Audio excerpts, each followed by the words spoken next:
Pois bem, eu queria fazer uma pergunta, Emerson. E a pergunta é, no seu entendimento, sei que o seu tempo como um crente em Cristo é pouco, mas no seu entendimento, qual é a importância da igreja quanto à Bíblia na vida do crente? O que você entende até agora? Pastor, eu entendo que a igreja é de total importância. Ele é um dos pontos mais importantes, na verdade, da vida do crente. Porque se nós entendemos que a igreja ela é o corpo de Cristo e nós precisamos fazer parte desse corpo, então necessariamente nós precisamos tornar a luta da nossa vida descobrir verdadeiramente uma igreja que seja bíblica e que seja verdadeira. Senão nós vamos estar num corpo errado de um outro que não é Cristo. Então, certamente é um ponto de muita importância. Na verdade, é de vital importância. Então, é a jornada de cada crente, eu acredito que de cada pessoa que realmente quiser servir a Cristo, ela buscar ter certeza que ela está realmente numa igreja verdadeira, numa igreja baseada na Bíblia. Então, não adianta achar que pode estar em qualquer igreja, nem adianta a gente achar que basta ser sincero. Ela precisa averiguar em tudo que Deus der para ela, mesmo que ela tenha que mudar, como a gente mudou diversas vezes, mas ela precisa ter certeza de que ela chegou na igreja bíblica, chegou realmente no corpo de Cristo. Eu entendo que seja desse jeito. A importância não é o que eu estou dizendo mente, isso que na Bíblia Jesus próprio diz sobre a autoridade que ele dá para a igreja. Não é para todas as igrejas, certamente a autoridade que ele fala é a autoridade para a igreja dele, a igreja que ele fundou. Então a importância é muito grande. Muito bem. Em 1 Coríntios capítulo 12, fala sobre o corpo de Cristo, que é a sua igreja. E diz assim, vamos olhar a partir especialmente do versículo 7.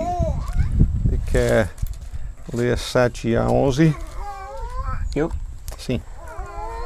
Mas a manifestação do Espírito é dada a cada um para o que for útil. Porque a um, pelo Espírito, é dada a palavra da sabedoria, e a outro, pelo mesmo Espírito, a palavra do conhecimento, e a outro, pelo mesmo Espírito, a fé, e a outro, pelo mesmo Espírito, os dons de curar, e a outro, a operação de maravilhas, milagres, né? E a outro, a profecia, e a outro, o dom de discernir os espíritos, e a outro, a variedade de línguas, e a outro, a interpretação das línguas. Mas um só e o mesmo Espírito opera em todas essas coisas, repartindo particularmente a cada um como quer. Porque assim como o corpo... Pois bem, só até aí no momento, vamos observar algumas coisas aqui nesta parte. Primeiramente, no versículo 7, diz a manifestação do Espírito é concedida a cada um. Cada um aqui seria cada um dos seguidores de Cristo. Né? Esta manifestação do Espírito está falando aqui de dons espirituais. Né? E o Espírito concede estes dons visando um fim proveitoso. Isto é, a partir do versículo 12, ele vai comparar isto a um corpo, que é aquilo que você estava falando antes. O versículo 11, novamente, diz o quê? Mas um só e o mesmo Espírito opera todas essas coisas, repartindo particularmente a cada um como quer. Pois bem, então, ele dá os dons conforme o que o indivíduo deseja? Não. Não. Ele sabe como formar esse corpo muito melhor do que nós. Ele sabe o que é que o corpo precisa e ele então dá os dons conforme apraz a ele, ou em outras palavras, como ele quer, como agrada a ele. Ok, aí leia os versículos 12 e 13. Porque assim como o corpo é um e tem muitos membros, e todos os membros desse corpo, sendo muitos, são um só corpo, assim é Cristo também. Pois todos nós somos batizados em um Espírito, formando um corpo, quer judeus, quer gregos, quer servos, quer livres, e todos temos bebido de um Espírito. Muito bem. Então, ele passa a comparar a igreja com um corpo, e especificamente com um corpo humano. O corpo é um corpo, mas tem uma diversidade muito grande de membros, né? 2 olhos, 2 ouvidos, uma boca, cabelo, tem unha, braços e mãos e pés e os órgãos interiores, e tudo isso é necessário para ter este corpo, e ter este corpo de uma maneira sadia, produtiva, um corpo que possa ter toda a utilidade que Deus planejou que tenha. Né? Então, ele diz, assim como o corpo é um e tem muitos membros, e todos os membros, sendo muitos, constituem um só corpo, assim também com respeito a Cristo. Aqui ele está falando, então, assim também com respeito a Cristo e o seu relacionamento como igreja. No caso, em Efésios capítulos 1 e 2, vai dizer que Cristo é o cabeça da igreja. Os pensamentos precisam vir dele, vem assim por meio da sua palavra. Ele é que orienta, ele é que dá as ordens, ele é que traça os planos. E aí versículo 13 diz que em um só Espírito todos nós fomos batizados em um corpo. Que corpo é este? Então, neste contexto, Corpo de Cristo. Corpo de Cristo, ou em outras palavras também a sua igreja. Exatamente. Isto é, quando uma pessoa é salva pela graça de Deus, ela é imediatamente posta ou colocada como membro da igreja.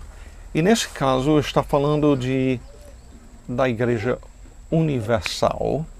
Não aqui tem esse nome ao nosso redor, mas a igreja universal no sentido de o corpo de Cristo que reúne todos os salvos do tempo de Pentecoste para cá. E ele diz que em um só Espírito todos nós fomos batizados em um corpo. Quer dizer, o batismo no Espírito Santo envolve o novo nascimento, onde a pessoa então é colocada como membro do corpo de Cristo, e na sua igreja então passa a ter uma função. Assim como todo membro do corpo humano tem uma função, eu digo isto diferente do que às vezes esse mundo pensa. Vai brincar dentro. Vai lá também, tu vai. Estão barulhando muito, ande. Vai, estão barulhando demais.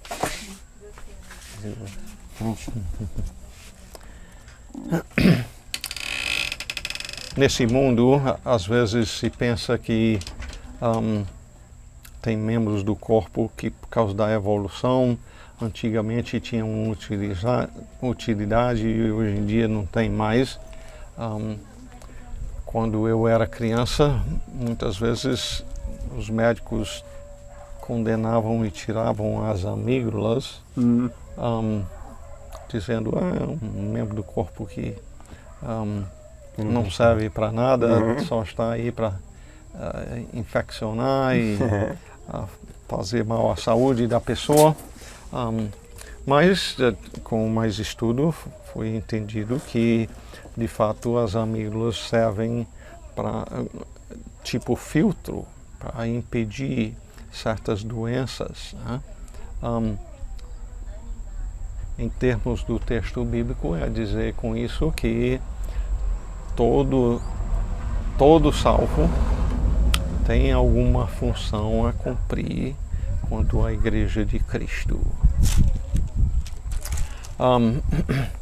E aí ele menciona, vem pessoas de muitos e diversos grupos, judeus, gregos ou gentios, escravos, livres, seja nacionalidade, seja condição econômica, seja condição quanto ao estudo. Deus pega pessoas de todos os grupos e coloca como parte da sua igreja. Aí vamos continuar com o versículo 14, e lendo de 14 a 18. Quer ler aí essa vez, já? Porque também o corpo não é um só membro, mas muitos. Se disser o pé, porque não sou mão, não sou do corpo, nem por isso deixa de ser do corpo. Se o ouvido disser, porque não sou o olho, não sou do corpo, nem por isso deixa de ser. Se todo o corpo fosse olho, onde estaria o ouvido? Se todo fosse ouvido, onde o olfato? Mas Deus dispôs os membros, colocando cada um deles no corpo, como lhe aprouve. Muito bem. Então, quanto à questão que Paulo a qual ele está se dirigindo aqui, é compreender que um dos problemas que pessoas têm é desprezar o que Deus o deu de capacidade e querer outro dom. E isto ele usa a figura porque se o pé disser a mão, porque não sou mão, não sou do corpo, a ideia seria o pé é lá embaixo, anda no sujo, a mão depende de eu levar ela, é melhor estar mais lá em cima, mais na frente, onde pessoas estão vendo mais, ou em vez do ouvido, fica aí no lado, olho aí na frente. Paulo diz, não, o corpo não é um membro. Sem olhos faria um bom corpo? De jeito nenhum. Cada membro tem a sua função. E quando Paulo diz, então, no versículo 18, mas Deus dispôs os membros, colocando cada um deles no corpo como lhe aprouve, dá a entender que se dependesse do ser humano, esse corpo ia ser bem funcional? Não, porque todo mundo iria querer alguma coisa que... Cabeça, né? Todo mundo ia querer ser olho, boca, as coisas. Muito lá na frente. Né? E Deus coloca como Ele quer. Agora, em sequência, ele passa a mencionar outro problema. Às vezes a pessoa despreza a capacidade que Deus o deu, mas tem outra atitude que às vezes as pessoas têm que também é errado. Então, Começa aí com 19. E se todos fossem um só membro, onde estaria o corpo? Assim, pois, há muitos membros, mas um corpo. E o olho não pode dizer à mão, não tenho necessidade de ti, nem ainda a cabeça aos pés, não tenho necessidade de vós. Antes, os membros do corpo que parecem ser os mais fracos são muito mais necessários. E os que reputamos serem menos honrosos no corpo, a esses honramos muito mais.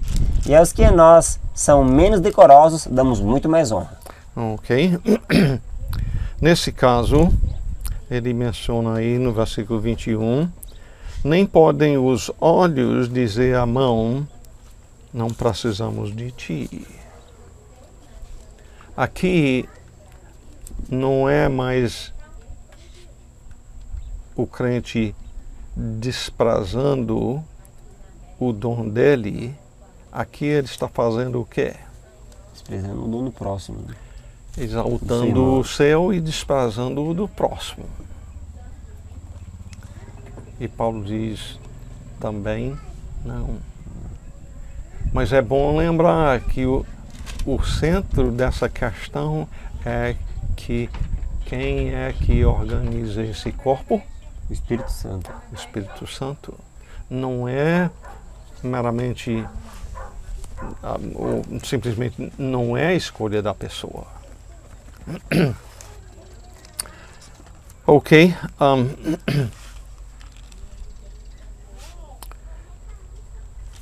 Então, continue lendo aí. Caleb, você quer ler essa vez de 24 a 26? Ao passo que os nossos membros nobres não têm necessidade disso.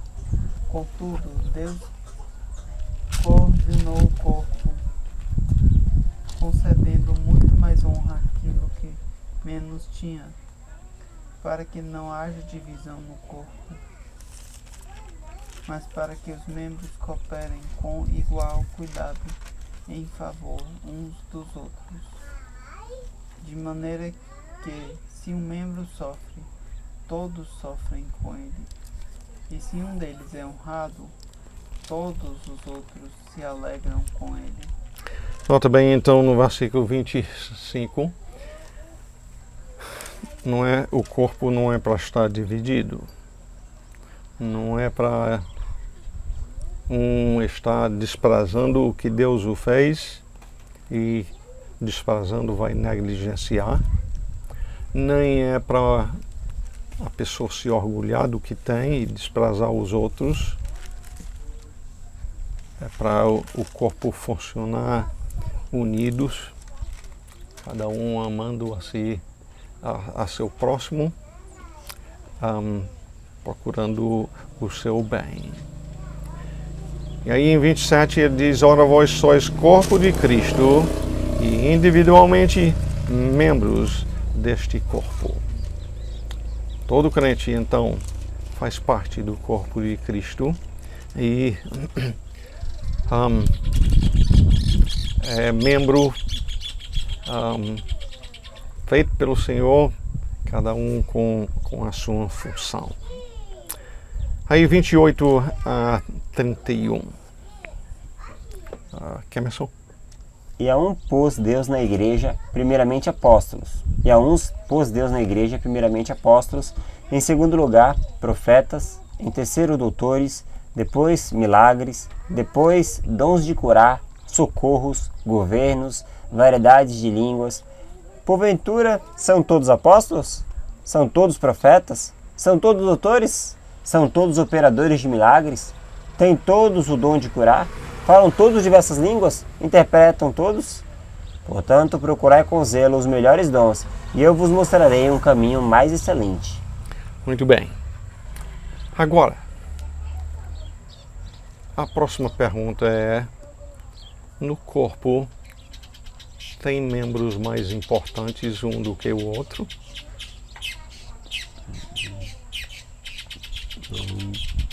Que não. Tem, a cabeça é mais importante. Agora, a cabeça é Cristo. Agora, sobre os outros, acho que cada um tem a sua importância para uma função determinada. Pois bem, a pergunta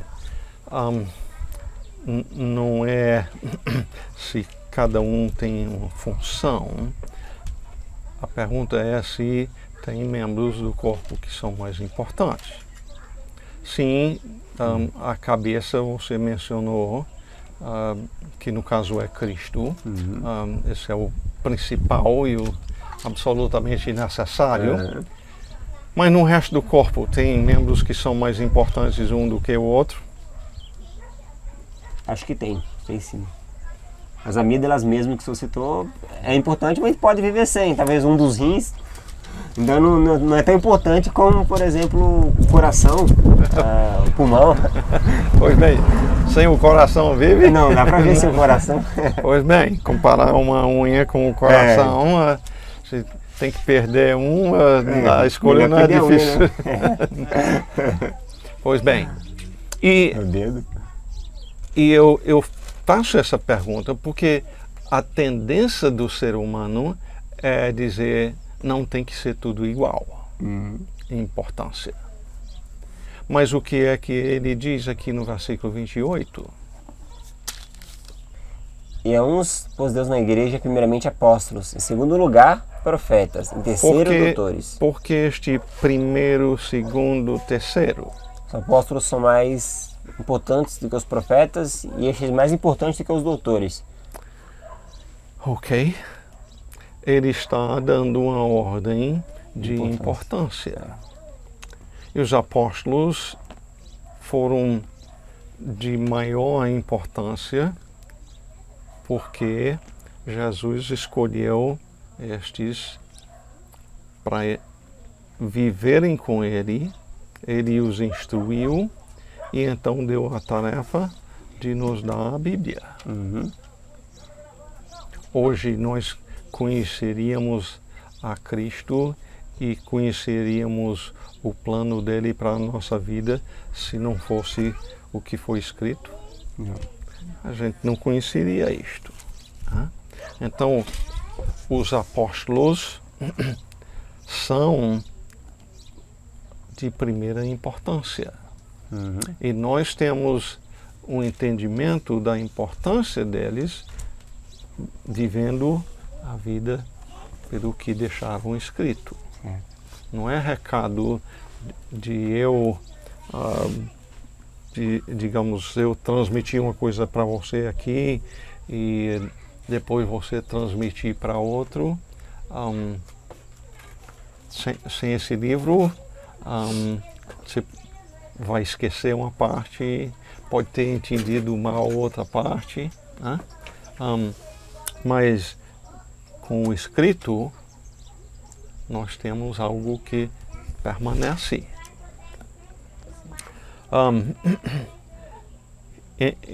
Então, eu mencionei isto porque o texto diz que sim, alguns dons são mais importantes do que outros.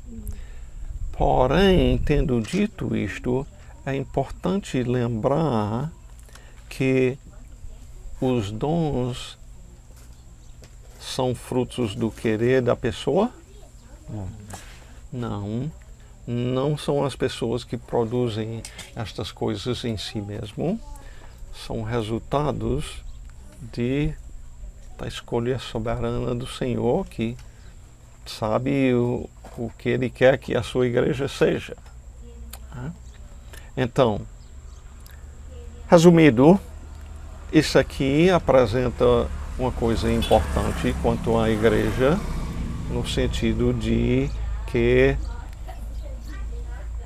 você é autossuficiente como um crente para viver sem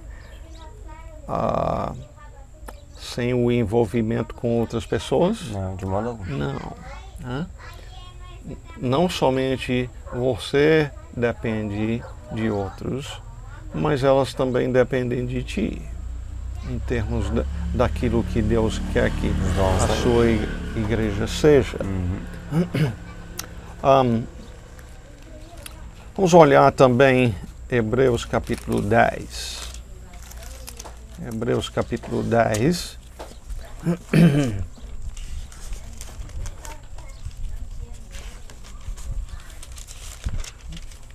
Hebreus. Pode pegar uma coisinha para mim, por favor. Hebreus 10, 24 e 25.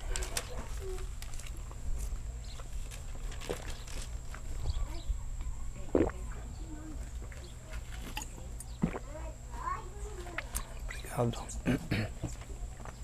Pode ler aí. E consideremo-nos uns aos outros, para nos estimularmos ao amor e às boas obras, não deixando nossa mútua congregação, como é costume de alguns, antes admoestando-nos uns aos outros, e tanto mais quando vedes que se vai aproximando aquele dia. Muito bem. Então, o autor aqui, e Hebreus não nos diz quem foi o autor, mas diz: não deixemos de congregar-nos, como é o costume de alguns. Hoje em dia tem pessoas que professam a fé em Cristo que deixam de congregar, dizendo que não precisa. Tem os desigrejados, né? O movimento dos desigrejados. Tem. Muita gente. E não é novidade não, porque Desde essa época. o autor diz que nessa época tinha também. Movimento antigo, né? É. O que significa congregar, então? Você tem falado sobre ter assistido algumas pregações na internet. Isso é congregar? Não. Pois bem, esse tempo que estamos ocupando aqui neste dia é a mesma coisa de uma ligação telefônica? Não. Não.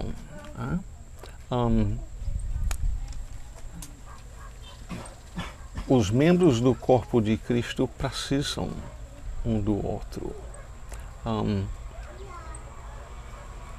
É como uma brasa junto com outras brasas, um esquentando um o outro e fazendo um bom fogo. Mas você separa uma, Apaga logo, né? apaga logo.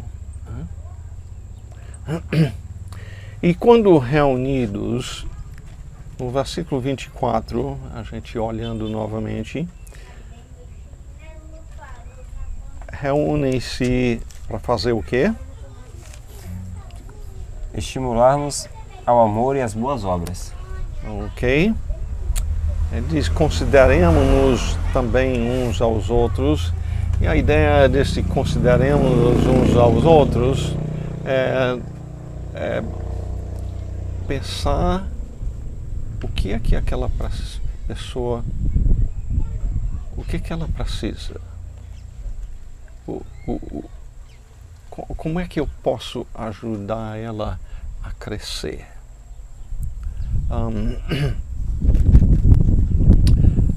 A estimular essa pessoa ao amor, e no caso, amor a quem? Uns aos outros. Amor a Deus. Amor primeiramente a Deus, é o maior mandamento, mas em fruto disto é também Ao amar próximo. uns aos outros.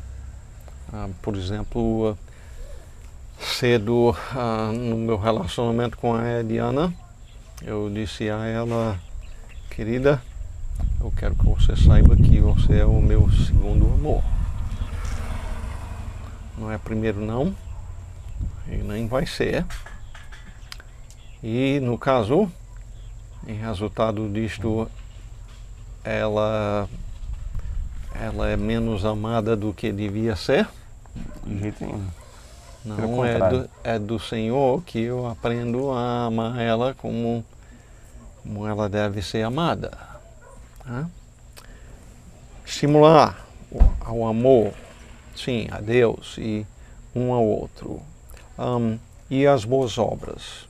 E essas boas obras, no caso, precisam ser aquilo que não vem simplesmente da nossa mente, mas daquilo que Deus deseja, o que é para o bem da pessoa. Às vezes a pessoa precisa correção, Sim. como nós vimos mais cedo. Deus repreende, Ele corrige a quem Ele ama, como um pai que ama o seu filho também diz: meu filho, ofende a Deus você mentir. Você precisa de Cristo que transforme a sua vida, que você deixe a mentira, se arrependa disto. Então, estas são algumas das coisas importantes quanto à igreja. Vamos a outra em Colossenses. Colossenses capítulo 3.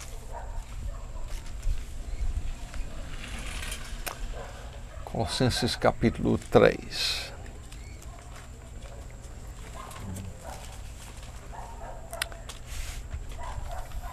E versículo 16. Pode ler aí, por favor. A palavra de Cristo habite em vós abundantemente, em toda sabedoria, ensinando-vos e admoestando-vos uns aos outros, com salmos, hinos e cânticos espirituais, cantando ao Senhor com graça em vosso coração. Ok. A parte habite ricamente em vós a palavra de Cristo.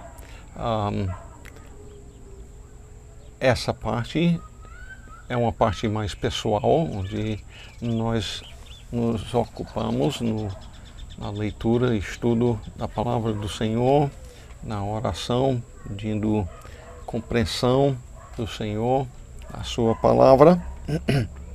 Mas aí diz: instruí-vos e aconselhai-vos mutuamente. Você pode instruir o seu filho quando você está lá em Cruz das Almas e o seu filho aqui? Não. Não dá certo? Não dá certo, não. Nem pode aconselhar o mais velho Timóteo, né? Você estando lá e ele aqui.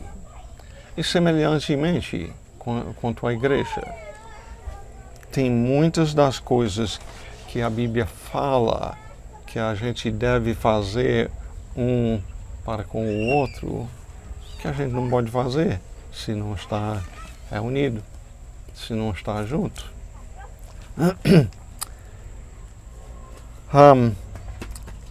Aconselhai-vos mutuamente em toda sabedoria. Isso aqui está falando então que é um trabalho dos pastores? Não. Uns aos outros. Uns aos outros, os membros da igreja fazendo uns para com os outros. Isso vem por meio de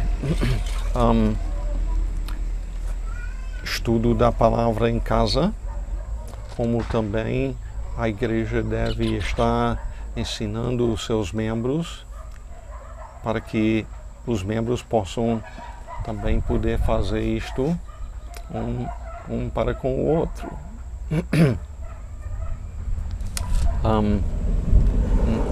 Também não é uma questão de um profissional que estudou muito, talvez até a psicologia e outras coisas, e faz o seu trabalho para ganhar dinheiro.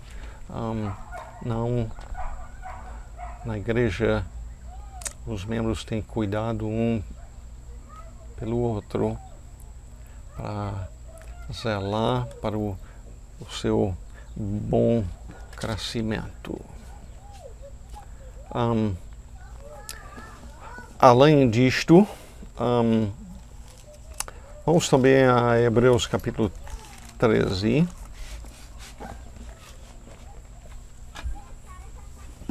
Hebreus 13.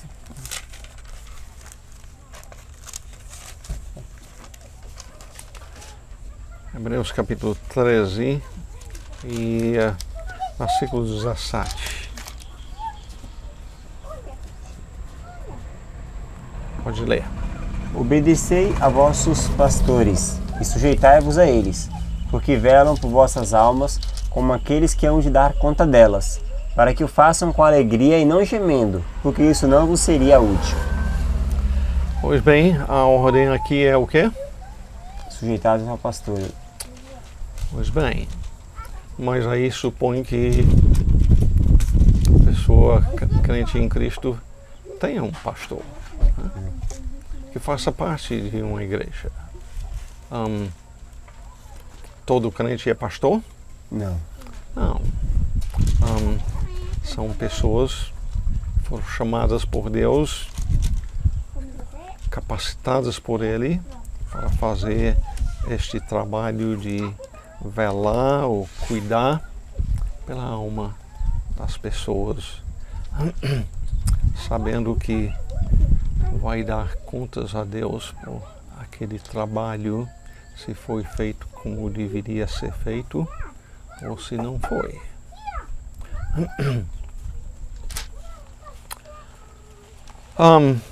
Em 1 Coríntios capítulo 11, 1 Coríntios capítulo 11, 1 Coríntios 11.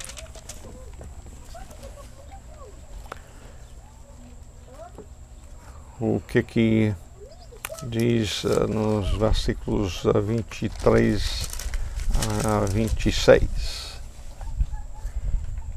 Porque eu recebi do Senhor o que também vos ensinei, que o Senhor Jesus, na noite que foi traído, tomou o pão, e tendo dado graças, partiu e disse: Tomai, comei, isto é o meu corpo que é partido por vós. Fazei isto em memória de mim. Semelhantemente também, depois de cear, tomou o cálice, dizendo: Este cálice é o novo testamento no meu sangue. Fazei isto todas as vezes que beberdes em memória de mim. Porque todas as vezes que comeis este pão e beberdes este cálice, anunciais a morte do Senhor até que venha. Ok? Então, Brinque lá. Brinque lá. uma coisa que a igreja então deve estar fazendo com certa frequência Santa Ceia. é a Santa Ceia, né? Essa instrução aqui é dada à igreja de Corinto. Então, isso aqui é meramente a janta que a gente faz em casa, o almoço? Não. Né? É algo que é feito, planejado pelo Senhor, em que se comemora o quê? A morte de Cristo. A morte de Cristo, até que Ele venha para buscar a sua igreja. Então, aqui é mais uma coisa que faz parte da vida em igreja. É uma coisa que se repete com frequência. No nosso caso, nós temos decidido fazer essa lembrança no segundo domingo do mês.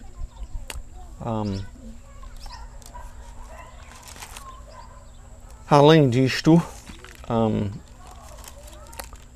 em Mateus capítulo 28 e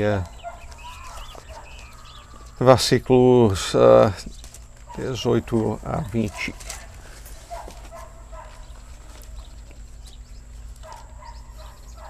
Eu diria o final do livro de Mateus. E chegando-se Jesus, falou-lhes dizendo: É-me dado todo o poder no céu e na terra. Portanto, ide, fazei discípulos de todas as nações, batizando-os em nome do Pai, e do Filho, e do Espírito Santo, ensinando-os a guardar todas as coisas que eu vos tenho mandado. E eis que eu estou convosco todos os dias, até a consumação do mundo. Amém. Ok? Então, mais uma coisa que ele manda fazer aqui é que os seus vão fazendo discípulos de outras pessoas, e então esse novo discípulo batiza a si mesmo? Não. Não. Os que já estão seguindo a Cristo, que já foram batizados também, estes é que vão estar então, batizando e também, como diz, ensinando-os. Ensinando-os o quê? A guardar todas as coisas que Jesus nos mandou. Pois bem. Onde encontramos o que ele mandou? Na Bíblia. Na Bíblia, exatamente. E então tem muita coisa aí para a gente aprender. E aprender não só aqui, mas que passe para a gente, por amor e para a glória do Senhor, obedecê-lo nisto. Então, não estou dizendo de maneira nenhuma que isto é tudo quanto à igreja. Obviamente, como você falou antes, nem tudo que se chama igreja seria local onde Deus quer que a gente participe, onde a igreja não é bíblica, onde não reúne para estudar a Bíblia, para estimular um ao outro a obediência. Não é lugar para o crente estar, não. De fato, seria importante sair de tal lugar para buscar um que está fazendo como o Senhor quer. E certamente, muitas vezes, a pessoa precisa de sabedoria do Senhor nisto. Nem sempre a pessoa vai encontrar perto de si uma igreja que agrade a Deus.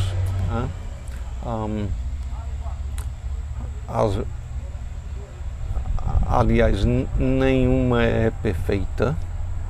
É importante lembrar isto.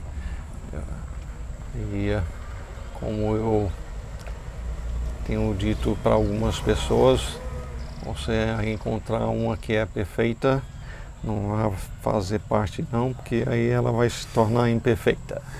Porque você não é perfeito também.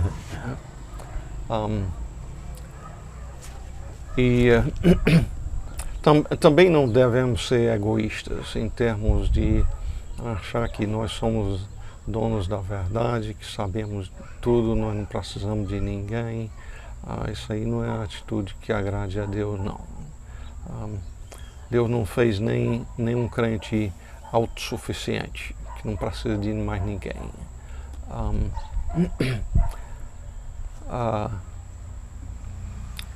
Nós temos que encontrar um lugar onde nós não somente sentimos que estamos sendo edificados, como também que temos oportunidade de servir com as capacidades que Deus nos deu. Então, tem alguma pergunta quanto a isto? Eu sei que isto é uma coisa que tem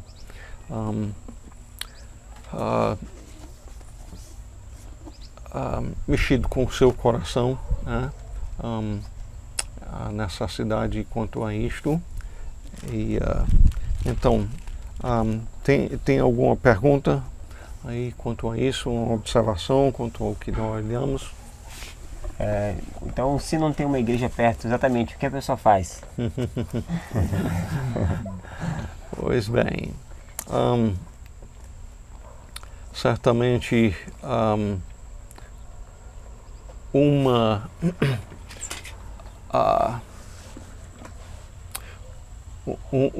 opção é trabalhar onde está para que uma venha a existir. Em Atos, Né? hein? Com paciência e bastante tempo, se eu puder. Pois bem, em Atos 8, por exemplo,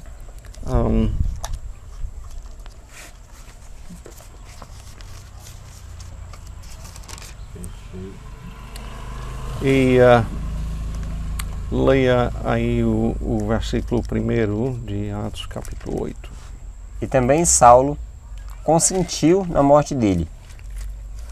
E fez-se naquele dia uma grande perseguição contra a igreja que estava em Jerusalém, e todos foram dispersos pelas terras da Judéia e de Samaria, exceto os apóstolos. Então, começou uma perseguição, os crentes então foram dispersos, mas é interessante aqui, quem é que foi disperso? Os crentes,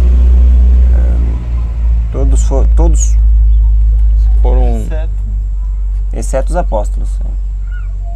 A igreja que estava em Jerusalém. Que no caso eram os cabeças. Então estes que foram dispersos por causa de perseguição eram os líderes, os cabeças da igreja? Não eram. Mas aí o que é que diz no versículo 4? Mas os que andavam dispersos iam por toda parte anunciando a palavra. Então,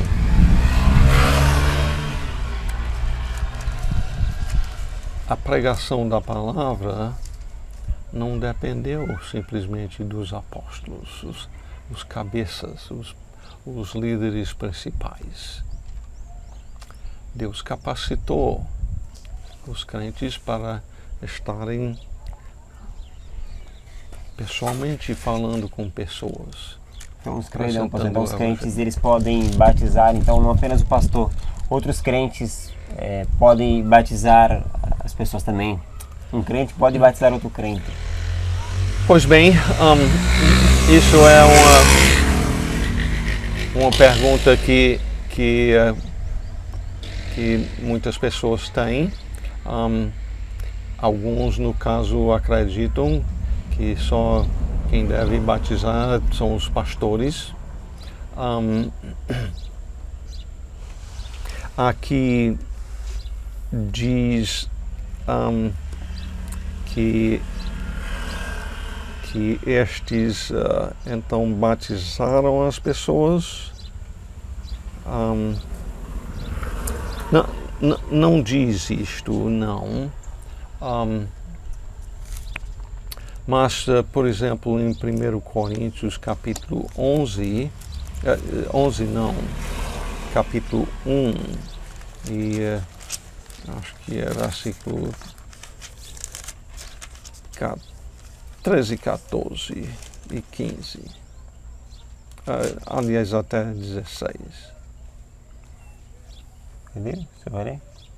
Acaso Cristo está dividido? Foi Paulo crucificado em favor de vós? Ou foste, porventura, batizados em nome de Paulo? Dou graças a Deus, porque a nenhum de vós batizei, exceto Crispo e Gaio, para que ninguém diga que fostes batizados em meu nome. Batizei também a casa de Estéfanas. Além destes, não me lembro se batizei algum outro, porque não me enviou Cristo para batizar, mas para pregar o Evangelho, não com sabedoria de palavra, para que se não anule a cruz de Cristo. Pois bem, Paulo está dizendo aqui, então, no versículo 17, que o crente não deve ser batizado, não precisa? Não. Não. Quando ele diz, não me enviou Cristo para batizar, mas para pregar o Evangelho, ele está focando naquilo que é principal, que o Evangelho é o principal. Ele obviamente diz aqui que ele batizou algumas pessoas, mas realmente fica a pergunta, então, que o próprio texto não esclarece, é se ele não batizou mais do que essa mão cheia que ele menciona aqui, então quem foi que batizou eles? O texto não é explícito, mas me parece que passaria a argumentar que não era só não era só a liderança principal que batizou as pessoas, não. Eu entenderia, por meio daquilo que nós lemos em Mateus capítulo 28, Isso que eu ia falar. que os discípulos era para batizar os discípulos, então é entender com isso que a pessoa não batiza a si mesmo, e então não era simplesmente qualquer um que ia batizar. Eu entendo que seria alguém que já foi batizado. Isso dá em relação à Santa Ceia também? Alguém que já fosse batizado poderia ministrar a Santa Ceia para os outros irmãos? Pois bem, semelhantemente quanto à ceia, com certeza algumas igrejas praticam que só quem pode liderar a ceia são os pastores. Porém, uma coisa que eu digo importante aqui é que trabalho pastoral envolve pessoas prepararem outras pessoas para fazer o trabalho da igreja. Então, o trabalho pastoral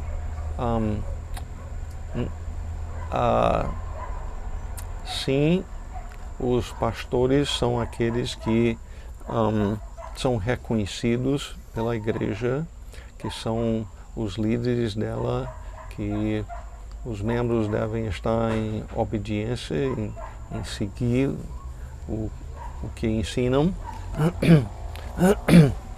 Mas tem muito trabalho que a igreja deve estar fazendo também.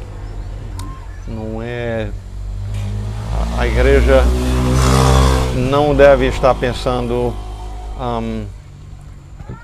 nós pagamos esse homem para fazer o trabalho e a nossa parte é só pagar o pastor e a gente fica sentado esquentando banco, não. Os pastores devem estar preparando os obreiros para servir em muitas maneiras para a edificação da igreja.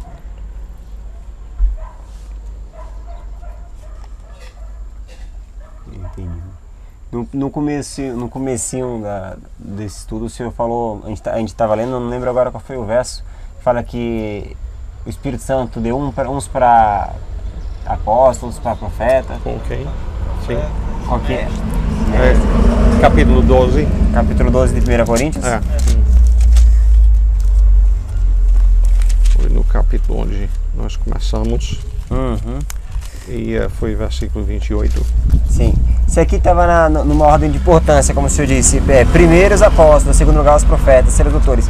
No caso, hoje em dia, Então não se tem apóstolos, também não se tem profetas. Nessa ordem os dois mais importantes já não existiriam mais hoje. Apenas os doutores. Os milagres talvez ninguém sabe se tem, a gente não ouve Deixa eu falar. mencionar quanto aos dois primeiros.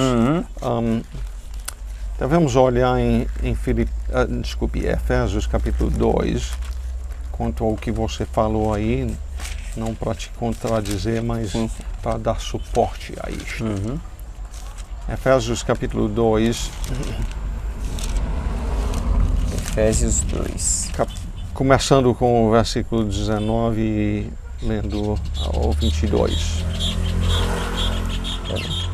Assim que já não sois estrangeiros nem forasteiros, mas concidadãos dos santos e da família de Deus, edificados sobre o fundamento dos apóstolos e dos profetas, de que Jesus Cristo é a principal pedra de esquina, no qual todo edifício, bem ajustado, cresce para templo santo no Senhor, no qual também vós, juntamente, sois edificados para a morada de Deus em Espírito. Ok. Ele fala aqui dos apóstolos e profetas como sendo o que de um edifício? Fundamentos. Os fundamentos. Então, isso aqui é fundamento? Não. Lá é fundamento? Também não. Pois bem, o fundamento em termos de uma estrutura é a primeira parte. É importante? É. É importante porque o resto se constrói em cima daquilo. Entendi. E, no caso, o que nós temos em relação a apóstolos e profetas hoje é isso aqui. Aquilo que eles nos deram. Entendi. É o que basta, né? E eu estou dizendo isso para dizer, sim, apóstolos e profetas não existe hoje em dia. Deus já revelou o que é necessário para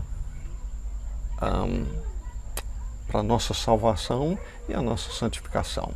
Isso vai lá nos fundamentos, né? É, sim. Entendi. Ok, aí eu só queria mostrar uma escritura que confirma aquilo que você disse, que apóstolos e profetas não tem mais hoje. Aí continue com o que você... Então, apóstolos e profetas a gente viu, eles ficaram então nas estruturas, depois foram sendo construídos o restante do edifício por cima do que eles ensinaram. Exato. Agora, também não tem milagres, talvez no dia de hoje, ou tem só, ocasionalmente, dom de curar, talvez muito raro, não sei se por causa da falta de fé das pessoas. Socorros, aqui está nessa tradução socorros, não sei o que seria. A minha também, Socorros. Socorros não seria a mesma coisa que dom de curar? Será que é socorro no sentido de caridade, talvez, né? Possível. Fazer alguém. Eu creio que sim. Atender a necessidade de Necessidade de alguém, né? Uma cesta básica. Um copinho de água. Uma coisa de socorro, né? Ok. Pois bem, e aí você ia comentar alguma coisa em cima disso? Ou queria que eu comentasse? Era assim, realmente se acontece isso, se não se vê mais milagres na igreja hoje. Ou se existe, a gente não tem conhecimento. Ou mesmo eu escuto falar, mas eu realmente nunca vi, nunca conheci alguém de perto de mim que tenha visto nenhuma cura verdadeira pra gente saber que aconteça no dia de hoje ainda. Será que esse ministério também ficou para trás? Ou... Ok. Primeiramente, naturalmente tem pessoas hoje em dia que estão aqui para dizer que tudo hoje tem que ser do mesmo jeito. Mas nós já vimos aí que os apóstolos e profetas foram os alicerces da igreja, o começo dela, e o começo não continua aí na continuação da passagem do tempo. Então, com isso já estabelecemos que nem tudo continua. Agora, uma coisa importante para eu dizer quanto a esses últimos aí de milagres e, por exemplo, dons de curar, eu faço uma distinção entre Deus responder a oração de uma pessoa e curando uma pessoa, e a questão de dom de curar. Certo. Jesus especificamente em Mateus capítulo 10 deu aos apóstolos autoridade para curar pessoas. E eles fizeram isto.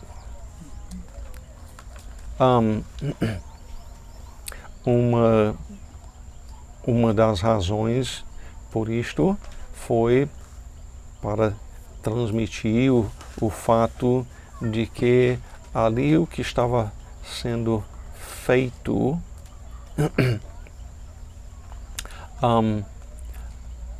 não era coisa meramente dos homens, era coisa vinda de Deus. Era um poder além daquilo que um homem podia fazer.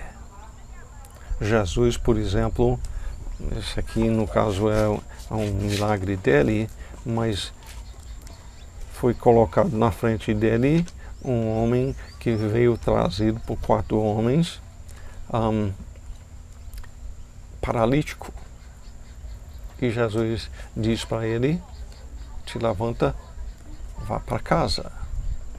E ele disse, antes de dizer para ele, te levanta e vá para casa, ele disse: para vocês aqui que estão dizendo que eu estou blasfemando, porque disse que perdoaria os pecados dele, ele disse, para que vocês saibam que eu tenho autoridade para perdoar pecados. Em outras palavras, que eu sou Deus, que o pecado foi contra mim e eu sou aquele que tem o direito de perdoar pecados.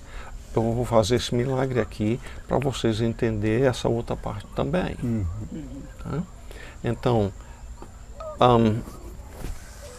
era uma identificação, um comprovante de que a mensagem que esses homens estavam pregando era vindo de Deus. Entendi. É bom ver que na lista aqui, estes vêm lá embaixo, das coisas menos importantes. Tem muita gente que pensa que milagres vão ser o meio de todo mundo se converter. Realmente tem muita gente que pensa. E eu venho pregando na igreja lá, através do Evangelho de João, e a gente vê que os judeus viram de Jesus muitos milagres. E milagres até de ressuscitar mortos. Não adiantava. De dizer, Lázaro, te levanta e sai daí. A incredulidade. E tudo isso era para comprovar quem ele era. E ele deu essa autoridade para alguns. Mas é importante compreender que não garantiu a salvação de todo mundo que viu aquilo, não. Alguns se tornaram cada vez mais furiosos em querer até matar Jesus por causa do que ele fez. Então, dizer que nós cremos que Deus responde orações e cura pessoas, a gente crê isto.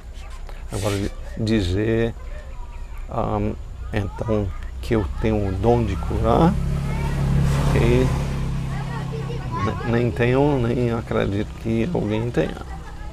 Sim. Entendi. Posso dar uma palavrinha para você? Eu queria ler dois versículos aqui, ó. O samaritano que eu te comentei. Sim. Uhum. Muitos samaritanos naquela cidade creram nele, em virtude do testemunho da mulher que anunciaram. Ele me disse tudo quanto tenho feito. Está em João 4, 39. Perdão, não tem um... Vindo, pois, os samaritanos ter com Jesus, pediam-lhe que permanecesse com eles, e ficou ali 2 dias. Muitos outros creram nele por causa da sua Palavra. palavra. E diziam à mulher, já agora não é pelo que disseste que nós cremos, mas porque nós mesmos temos ouvido e sabemos que este é verdadeiramente o Salvador do mundo. Passados 2 dias, partiu dali para a Galileia, porque o mesmo Jesus testemunhou que um profeta não tem honra na sua própria terra. Aqui no Samaritano está escrito milagre, Não. Palavra. curou alguém Não. Não. por causa da sua palavra, versículo 41. Exatamente. Aqui na terra dele, Galileia, ele fez muitos milagres, Fez. Fez. milhares talvez de milagres, mas o povo creu nele. Não. Não. Você está entendendo? Aham. Sim. Então a palavra é quem te salva, Amém. a palavra é que vivifica. Você está entendendo o que eu quero dizer? Sim, senhor. Com certeza. Então a palavra que é a mais importante. Com certeza. O que Jesus trouxe aos samaritanos, ele não levou cura. Talvez tivesse milhares de doentes lá e ele não curou. Mas Jesus não quis curar? Ou talvez o povo só estava interessado mesmo em ouvir as palavras, o que saía, o que fluía da boca de Jesus, que fazia com que o coração se movesse, a mente se perturbasse e... Entendeu? Não preocupavam mais com os milagres. Aqueles ouviram e certamente muitos foram salvos naquele lugar. Mas aqui assim. muitos foram curados, mas nem todos que foram curados foram salvos. Alguns Jesus disse, tua fé te salvou. Mas a sim. todos ele disse isso. Não. Nem perto. Então esqueçam os milagres, a cura. Em oração, tu faz aquela oração, pede para que Deus possa ir fazendo, certamente ele vai atender de acordo com a vontade dele. Dúvidas se foram? Se foram. Amém, glória a Deus. Obrigado, GR. Nada, pastor. O fato é que o fato é que tem muitas coisas sobre este assunto nas escrituras e no decorrer do tempo a gente vai aprendendo mais e mais. Uhum. Pois bem, eu acho que vamos encerrar essa parte por aqui.